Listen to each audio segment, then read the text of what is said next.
in a certain way based on what they have seen. Y'all can't read these words, but I'm gonna read them to you. He put out right before he died. He said, "I'm ready to die and nobody can save me." Biting the bats' heads off, drinking blood, urine, all that stuff in the concerts, basically just devil worshiping. He said, but it's coming for the African-American kids. Bizzy Bone came out talking about the Mr. Ouija. It was written backwards, and you hold it up to the mirror, and it was a confession that you speak.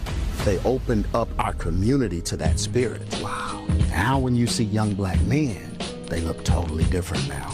But God showed me that in the 80s. People thought I was crazy. Black folks ain't gonna worship the devil. No way. Meaning, if we were to go back to where hip-hop was at its inception, would it then be acceptable? Not at all. Hip-hop was corrupt in its creation. Afrika Bambaataa went to Africa, and he learned the ways of the Zulus. The Zulus are into ancestral worship. People's like, oh, no, it's just beats. And if you know anything about frequency, you know that it's never just beats. What do you think about the feminization of men in hip-hop? You got rappers wearing skirts and dresses. These guys are taught by Aleister Crowley to channel spirits from the flood. Nephilim were used to getting praise and worship. You see this movie Sinners just came out. Some people can watch it and it won't do anything, but some people can watch it and have an open door. It's the difference to me between Christian hip-hop and Christian rap.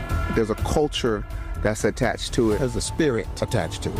I've been addressed by the spirit. This guy was shy, timid. He was like mousy. After we had dealt with the demons, his wife, he manifested. When this spirit manifested, he sat back on the chair. He had a toothpick in his mouth and he sat back on the chair. I said, "You know who I am?"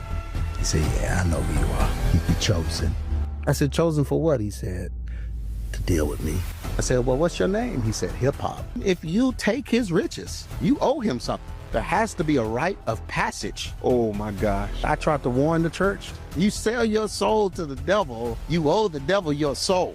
Even if Jesus never bowed his head, if he accepted the perks that the enemy offered, it's as good as worship. Beyonce had to go to her to get her womb unlocked. The 3 women that were over BLM, they're lesbian witches. And they were doing Yoruba ceremonies in the streets. God wants you to know that he is far from done with you. He's commissioned, licensed you, not just for then, but for now. He chose you.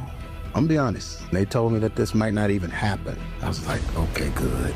I know God spoke to you. It just gets tough. That guy was 30.